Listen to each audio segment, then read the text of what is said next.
دھرنے کا تیسرا دن ہے اور دھرنے کے شرکاء پرعزم بھی ہیں اور مزید تیاری بھی کر رہے ہیں، اور آپ دیکھیں گے کہ جو وقت گزرے گا یہ دھرنا، اس کی شرکت بھی اس میں بڑھتی چلی جائے گی، اور بلکہ آج سے خواتین کی شرکت بھی اس میں بہت بھرپور طریقے سے شروع ہو جائے گی انشاءاللہ۔ پھر اسی طرح مختلف طبقات، سول سوسائٹی، مختلف شعبہ زندگی کے لوگ اس میں شریک ہوتے چلے جا رہے ہیں، اور میں بہت شکریہ ادا کرتا ہوں ہمارے لاہور بار ایسوسی ایشن کے صدر محترم عرفان ماشاءاللہ بہت عظیم انسان تھے اور ہیں، اور صدر رہے ماشاءاللہ، اور بہت خدمات انجام دیتے ہیں، اور مشاورت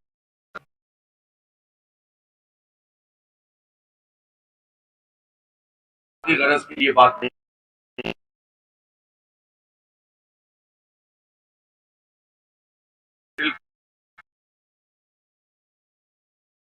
بار ایسوسی ایشن کی ہوتا ہے، میں کا شکریہ۔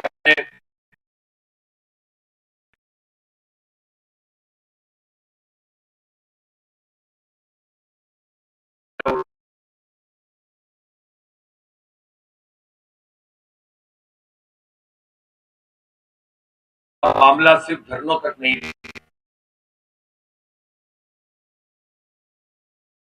جو کل رات پڑھائی ہے فوری طور پر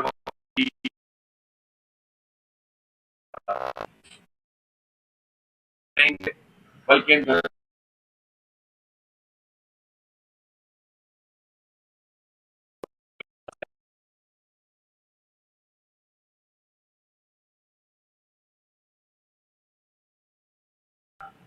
یہ جماعت اسلامی کی اسٹریٹ پاور بھی ہے، اور اس میں نوجوان شریک بھی ہوتے چلے جا رہے ہیں۔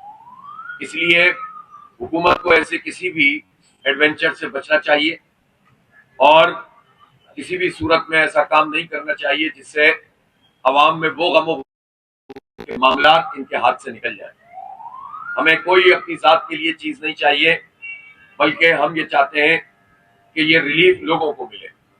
میں لاہور کے نوجوانوں سے خاص طور پر تمام شہریوں سے اپیل کرتا ہوں کہ وہ ہمارے اس دھرنے کو جوائن کریں، اس لیے کہ یہ سب کی آواز ہے۔ موٹر سائیکل تو ہر نوجوان چلاتا ہے تقریباً، آپ یہ دیکھیں کہ لوگ ہر لیٹر پر گورنمنٹ کو لیوی کی صورت میں ایک بھتہ اور جگہ ٹیکس دے رہے ہوتے ہیں۔ یہ ظلم ہے، یہ زیادتی ہے، اس زیادتی کو اب ختم ہونا چاہیے، بہت زیادہ ہو گیا ہے۔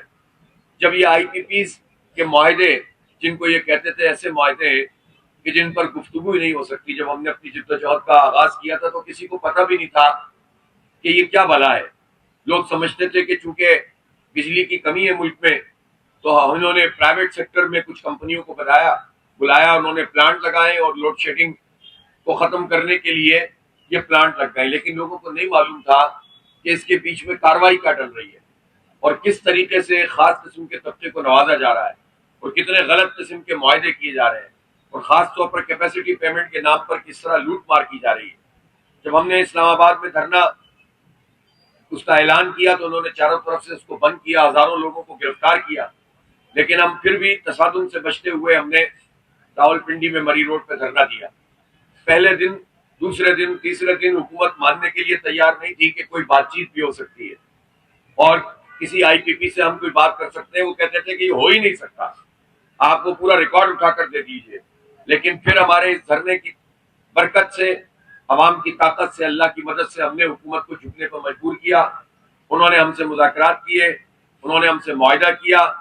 ٹھیک ہے کہ اس معاہدے پہ پوری طرح عمل نہیں ہوا، لیکن پھر بھی تقریباً 27 آئی پی پیز ایسی تھیں جن میں سے 5 کو بند کیا گیا اور باقی سے ری نیگوشیٹ کیا گیا۔ کچھ سے جو معاہدے ٹیک اور پے، یعنی اس کا مطلب یہ ہوتا ہے کہ یا تو آپ ہم سے بجلی لیں، اور اگر بجلی آپ نہیں لے رہے تو آپ اس کے پیسے دیں، چاہے بجلی بنے یا نہ بنے، اسی کو کیپیسٹی پیمنٹ کہتے ہیں۔ تو ان ٹیک اور پے کے معاہدوں کو ٹیک اینڈ پے کے معاہدے کر دیا گیا۔ تو اس کے نتیجے میں خود حکومت نے کہا کہ قومی خزانے کو مجموعی طور پر 3,360 ارب روپے کا فائدہ ہوا۔ اب یہ جو فائدہ ہے یہ کچھ نہ کچھ تو بلوں میں آیا، اور 2 سال پہلے کے بلوں کے مقابلے میں آج کے بلوں میں ایک کمی محسوس ہوتی ہے، لیکن یہ ایسا نہیں ہے کہ جس کے نتیجے میں ہمارے حالات بدلیں، ہماری انڈسٹری آگے بڑھے. لہٰذا ہم یہ سمجھتے ہیں کہ جو بھی 73 کے قریب ابھی اس وقت آئی پی پیز ایسی ہیں جن سے ری نیگوشیٹ بھی کیا جا سکتا ہے اور جن کے معاہدوں کو تبدیل بھی کیا جا سکتا ہے اور جن کے معاہدے غلط طریقے سے ہوئے ہیں ان کو بالکل ختم بھی کیا جا سکتا ہے. تو لہٰذا حکومت کو یہ کام کرنا ہوگا. ہمارا یہ دھرنا یہ بھی مطالبہ کر رہا ہے اور ساتھ میں ہم یہ کہتے ہیں کہ جو لیوی ہے یہ کسی بھی صورت میں قابل قبول اس لیے نہیں ہے کہ اس کا پیٹرولیم مصنوعات سے کوئی تعلق نہیں ہے اور یہ ایک زبردستی کا ٹیکس ہے جو اپنے نااہلی چھپانے کے لیے حکومت استعمال کرتی ہے. یعنی وہ اہداف جو اتنا بڑا ڈپارٹمنٹ اور اتنا بڑا ادارہ ایف بی آر جس کا کام ہی یہ ہے کہ وہ ٹیکس جمع کرے، تو وہ جب کرپشن کرتا ہے، ان کے افسروں کو بڑی بڑی گاڑیاں ملتی ہیں، مراد ملتی ہیں، 25,000 کا عملہ ہے، لیکن یہ 25,000 کا عملہ ٹیکس کلیکشن میں اس کا پارٹیسپیشن شاید 20 سے 25% بھی نہیں ہے. باقی سارے ٹیکس تو ایک سورس ہو جاتے ہیں. تنخواہ دار طبقے کا ٹیکس جو ہے وہ وہیں کے وہیں کٹ جاتا ہے.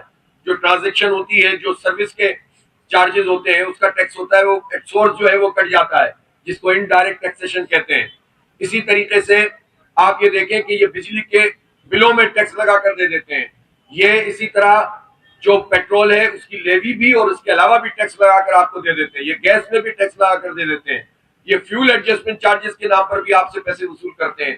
یہ ادر ٹیکس اور فردر ٹیکس کے نام سے بھی کچھ جو ہے وہ لگائے ہوئے ہوتے ہیں جس کا ہمیں پتہ نہیں ہوتا. یہ کلائمیٹ سپورٹ لیوی کے نام سے ہم سے پیٹرول کی قیمت میں 5 روپے وصول کر رہے ہیں. تو یہ جو پورا دھندا ہے کہ جس کا کام ہے وہ کام کر نہیں رہا، بلکہ زبردست لوگوں کو جو ہے زبردستی آپ ہر چیز سے پیسے کاٹ لیں اور پھر یہ کہیں کہ ہم بہت ترقی کر رہے ہیں، یہ کسی صورت قابل قبول نہیں ہے. میں تو کہتا ہوں کہ یہ ایف بی آر کا عملہ ختم کر کے اس کے پیسے بچائے جائیں اور قوم کو ٹرانسفر کیے جائیں تو یہ زیادہ لوگوں کا بھلا ہو جائے گا اور صنعت کار بھی خوش ہو جائیں گے، تاجر بھی خوش ہو جائیں گے. ان کے ساتھ ایک ڈائریکٹ ٹیکسیشن کا ایک سسٹم ڈیولپ کر دیا جائے. یہ ایف بی آر کی کرپشن، یہ اس کی لوٹ مار، یہ ان کے افسروں کی شاہ خرچیاں اور پھر دھمکیاں اور پھر کاروبار کو تباہ کرنا، یہ جو سارا عمل ہے اس کی براہ راست ذمہ دار حکومت ہے اور حکومت کی نااہلی ہے، ان کی گورننس نہیں ہے. یہ اپنے اہداف پورے نہیں کرتے اور اس سارے اپنی نااہلی کو چھپانے کے لیے ہمارے بلوں میں اور ہمارے پیٹرول کے اوپر اور ڈیزل کے اوپر یہ ٹیکس لگا دیتے ہیں. یہ قابل قبول نہیں ہے. اگر آج ہم اس کو دیکھیں گے کہ اگر انہوں نے کل کیا ہوا اضافہ واپس نہیں لیا تو کل میں انشاءاللہ تعالی میں پشاور بھی جا رہا ہوں اور وہاں کے تاریخی دھرنے سے میں شرکت کروں گا. اس کے بعد میں کراچی بھی جاؤں گا اور اسی دوران میں ہو سکتا ہے کہ ہم کل ہی ہڑتال کی کال بھی اناؤنس کر دیں پورے پاکستان میں. پورا پاکستان بند ہو، پوری 25 کروڑ عوام مل کر اس حکومت کو مجبور کرے کہ یہ بھتہ خوری، یہ دہشت گردی معاشی نہیں چلے گی اور ہمیں ریلیف دینا پڑے گا. غریب جو ہے وہ تو مر رہا ہے. آپ دیکھیں تو صحیح آٹے کا کیا حال کیا ہوا ہے. 160 روپے کلو تک آٹا جو ہے وہ مل رہا ہے مختلف جگہوں پر.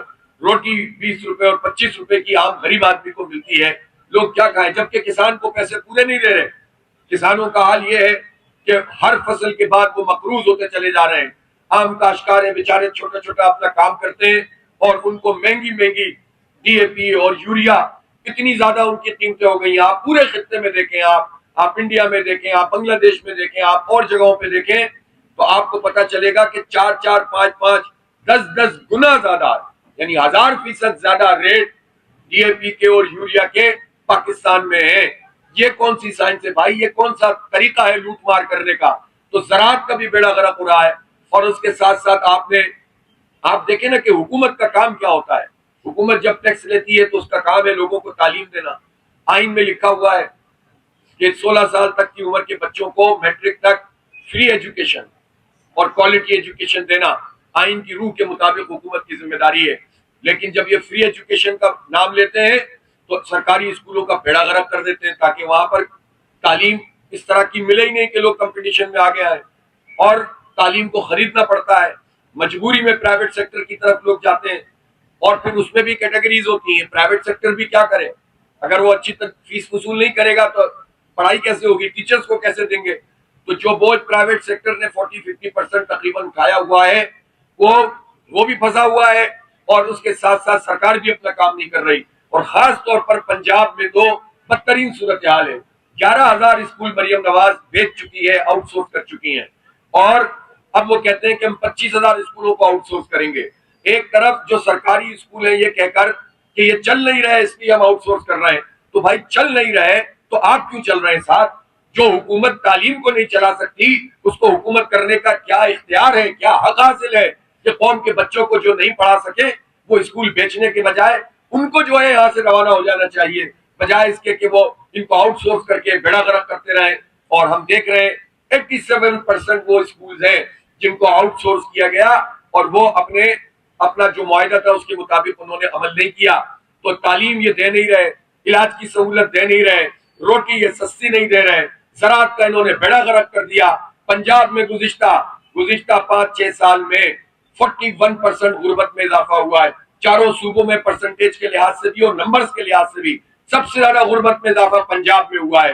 اور یہ تخت لاہور اور تخت اسلام آباد تو ایک ہی ہے نا, ایک ہی خاندان ہے اور 40-50 سال سے براجمان ہے, تو لہٰذا ان کو جواب تو دینا پڑے گا. اب ان کے ایک اور پارٹنر ہے جن کا نام ہے پیپلز پارٹی, جو پیپلز پارٹی سلوک کر رہی ہے پورے سندھ کے ساتھ اور خصوصاً پاکستان کے معاشی ہب کراچی کے ساتھ, وہ بھی پوری قوم کے سامنے ہے. وہاں بھی اسکول آؤٹ سورس کیے جا رہے ہیں, وہاں تو گوشت اسکولوں کی بھی بہت بڑی تعداد ہے, وہاں تو ویسے ہی بیڑا غرق کر کے رکھا ہے, میئر شپ پہ بھی قبضہ ہے اور فارم 47 پر یہ ساری حکومتیں وجود میں آئی ہوئی ہیں. لہٰذا یہ جو ایک خاص قسم کا طبقہ ہمارے سروں پر مسلط ہے, یہ ہم گورننس میں بھی ناکام ہوا ہے, یہ لوگوں کو ریلیف دینے میں بھی ناکام ہوا ہے, اور نااہلی اور کرپشن کا حسین امتزاج ہے پورا پی ڈی ایم کا جتھا ہے جس نے پاکستان کو ان حالات میں دوچار کیا ہے.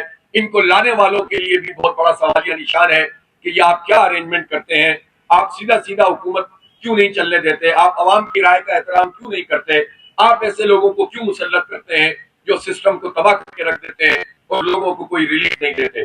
جماعت اسلامی کا دھرنا جاری ہے تینوں مقامات پر بھرپور طریقے سے. اب بلوچستان میں بھی لیاقت بلوچ صاحب اس کو کوارڈینیٹ کر رہے ہیں, انشاءاللہ وہاں بھی احتجاج جو ہے کا سلسلہ شروع ہو جائے گا. اور اس طرح پورا پاکستان ہم نے کنیکٹ کر دیا ہے, اور کسی ذات کے لیے نہیں کیا, ہمیں ذاتی طور پر کچھ نہیں چاہیے, اپنی پارٹی کے لیے کچھ نہیں چاہیے, تو کوئی انتخاب بھی نہیں ہو رہا. ہمیں عوام کے لیے ریلیف چاہیے اور ہم اس میں سیریس ہیں. اگر حکومت کے لوگ یہ سمجھ رہے ہیں کہ یہ دھرنا ایک کوئی پولیٹیکل اسٹنٹ ہے کہ بھئی آئے ہیں بیٹھے ہیں پھر ذرا نام ہوگا اور چلے جائیں گے, میڈیا پہ کوریج ہوگی, تو وہ یہ بھول رہے ہیں یہ جماعت اسلامی ہے.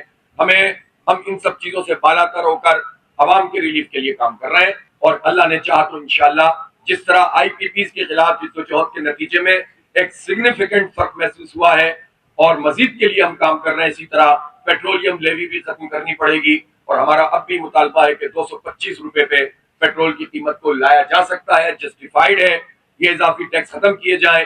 ایکس ریفائنری قیمت 195 روپے ہے, تو پھر یہ 330 روپے کا کیوں ہم پر اس طرح سے بوجھ ڈالا گیا ہے, طالب علموں پر, غریبوں پر, نوجوانوں پر, بائکیہ والوں پر, مزدوروں, کسانوں پر. بہت بہت شکریہ.